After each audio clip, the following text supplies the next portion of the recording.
Alors voilà, j'ai donné un petit coup de nettoyage sur ces carters. Vous pouvez voir ils sont pas mal du tout finalement. J'ai nettoyé, enfin j'ai donné un coup de papier de verre, enfin j'ai un outil un peu avec le Dremel, un peu abrasif, mais assez doux, hein, pour enlever un peu le chenille qu'il y avait dedans. Donc c'est bien ressorti. Ce qui compte, c'est la portée des roulements, hein, c'est ce que je vous ai dit, portée des roulements, portée des joints spi. Finalement, c'est pas piqué, c'était juste un peu crade dedans. Ce côté-là, c'est nickel. Voilà, mais franchement, voilà, vous voyez la portée des roulements et tout, c'est absolument impeccable. Donc c'est le but, hein, c'est les pièces, c'est les parties importantes. Voilà, on peut voir l'encoche qu'ils ont fait pour mettre le tournevis dedans pour séparer le carter une fois que vous êtes en train de le démonter. Donc voilà, c'est bien ressorti. J'ai nettoyé les plans de joint, donc toujours avant de remonter, hein, bien nettoyer les plans de joint, nettoyer les plans de joint de la boîte à clapet aussi. Au niveau du cylindre, pareil. Alors, vous pouvez enlever les goujons, ou sinon, il faut être un peu soigneux autour, hein. C'est possible de le faire sans démonter les goujons, hein, sans dégoujonner. Ça, il n'y a pas de souci. Donc, on va attaquer le remontage du moteur. Euh, Moi, j'ai mis le vilebrequin au congélateur pour le refroidir un maximum pour pouvoir mettre les roulements. Je vous expliquais tout à l'heure qu'en chauffant, on dilate, en refroidissant, on rétracte le métal, hein. Donc, c'est pas forcément obligatoire de le faire, mais disons que vous verrez quand vous aurez un peu de pratique, ou en tout cas quand vous aurez révisé le 3 moteurs, vous verrez que malheureusement, des fois ça se passe super bien et des fois ça se passe un peu plus mal. Donc je préfère un peu prendre de la sécurité. Donc, voilà, c'est pas une question de sécurité, c'est une question que voilà, je préfère mettre tous les atouts de mon côté pour que les roulements ils rentrent nickel du premier coup. D'habitude, je fais rarement, enfin, je fais peu de Peugeot, je fais pas mal de Piaggio. On verra comment ça rentre, hein. D'ailleurs, vous pouvez voir là, euh, hein, les roulements, ils rentrent pas dans les logements, hein. Si c'est pas chauffé, ça rentre pas.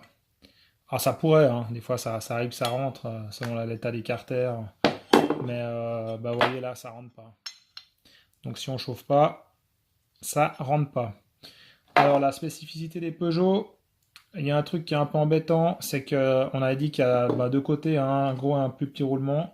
Il y a deux joints spi différents. Il y en a un qui est accessible par l'extérieur, c'est celui-ci, côté variation, hein. Et il y a l'autre côté, malheureusement, il y a cette gorge, il y a cette lèvre au fond, et il n'est pas accessible depuis l'extérieur. Le souci, c'est que vous devez chauffer ces pièces ensuite pour les emmancher sur le vilebrequin, d'accord. Et il va falloir faire gaffe de ne pas cramer le joint spi. Ok, il va falloir faire gaffe de ne pas cramer le joint spi. Donc moi, ce que je vais faire, c'est que je vais monter le joint spi dans celui-ci, parce que je j'ai pas moyen de faire autrement. Et l'autre, par contre, je le monterai par l'extérieur. D'accord. Parce qu'au moins, comme ça, je pourrais chauffer mon carter à loisir sans avoir peur de cramer mon joint spi. Surtout que j'utilise pas un pistolet thermique, j'utilise un chalumeau, hein. Enfin, un chalumeau. Un bec à gaz pour faire de la brasure, un petit peu de soudure de brasure plutôt pour la plomberie. Ça suffit largement. Donc, je vais vous montrer comment on remonte des joints spi. Vous verrez, c'est pas très compliqué. C'est pas très compliqué. En plus, là, vous aurez les deux méthodes d'un coup. La méthode intérieure, la méthode extérieure. Donc il n'y a rien de spécial, il faut juste faire gaffe parce que sur le Peugeot, hop là, vu que le vilebrequin il n'a pas les deux les mêmes, le vilebrequin il a pas les mêmes manetons, on va dire à gauche à droite, hein. Donc il ne faut pas se gourer de taille, enfin de côté, hein, parce que vous voyez ils ont le même diamètre. Par contre, ils n'ont pas le même diamètre, enfin ils ont le même diamètre extérieur, mais ils n'ont pas le même diamètre intérieur. Donc si vous vous gourez, vous pouvez redémonter. Alors bon, ça se démonte, hein, sans se casser, sans problème. Mais disons que c'est mieux de faire ça du premier coup parce que vous pouvez être sûr que vous allez vous en apercevoir juste quand il y a tout qui est chaud, tout prêt à remonter, le vilo dans la main, le carter dans l'autre, le joint, la pâte, tout le bordel. Et puis là, vous dites quoi? Merde, le cimère il est pas du bon côté. Ça arrive souvent. Donc c'est le plus petit cimring des deux. Donc il faut faire gaffe à un truc sur un cimring, vous avez deux côtés. Vous avez un côté qui est plat, comme celui-ci là. Donc ça c'est toujours l'extérieur, hein, ce qui va être à l'extérieur du moteur. À l'intérieur, vous avez une partie un peu creuse avec un petit ressort. C'est ce qui fait l'étanchéité sur l'arbre, d'accord. Vous aurez l'arbre qui se passera à travers, et puis ce petit ressort, il y a une toute petite lèvre à l'intérieur qui est assez fine. Et ce ressort, en fait, c'est ce qui maintient la pression sur l'arbre, d'accord, sur l'arbre du vilebrequin, pour qu'il y ait une étanchéité qui se fasse, ok. Donc cette partie-là, la partie plate, à l'extérieur du moteur. Donc là, vu que je suis l'écarter, il est comme ça à l'intérieur, on va mettre le simring comme ça avec le ressort dedans. Ok. Donc un petit tips pour mettre ça, prenez une douille. Bon, peut-être qu'il s'enfonce à la main, j'ai pas essayé encore pour voir. Prenez une douille qui s'appuie sur l'extérieur du simring, mais qui soit juste un tout petit peu plus, dont le diamètre est un tout petit peu plus faible que le simring. Je sais pas si j'arrive à montrer ça. Alors, voilà, vous voyez, elle a juste un poil plus petite que le simring.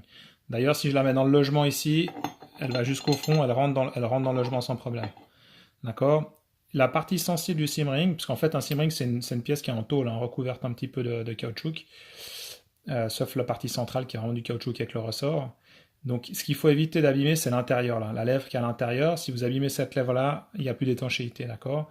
Et selon comment vous appuyez sur le tour du simring, vous risquez aussi d'endommager, de le voiler, enfin de le tordre. Donc c'est pas le but, d'accord. Je vous dis, on va mettre un tout petit peu de graisse autour, ça peut des fois se monter comme ça sans problème, hein. Des fois on le graisse, des fois on le graisse pas. J'ai un peu de graisse avec moi. Il n'y a, besoin de mettre y a pas besoin de mettre 2 tonnes de graisse, hein. Voilà. Juste un tout petit peu sur le tour du simring. Ok, vous venez présenter ça là-dedans. Alors là, je sais pas si vous allez bien voir, je vais peut-être juste déplacer un petit peu le téléphone. Hop.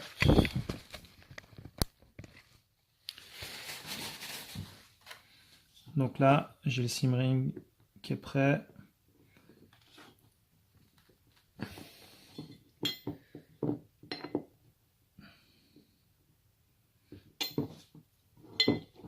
Alors le but c'est de le rentrer droit, c'est pas facile.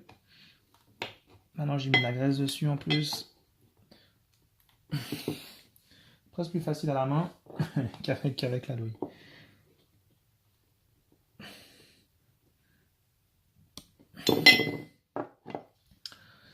Alors c'est pas encore tout à fait au fond.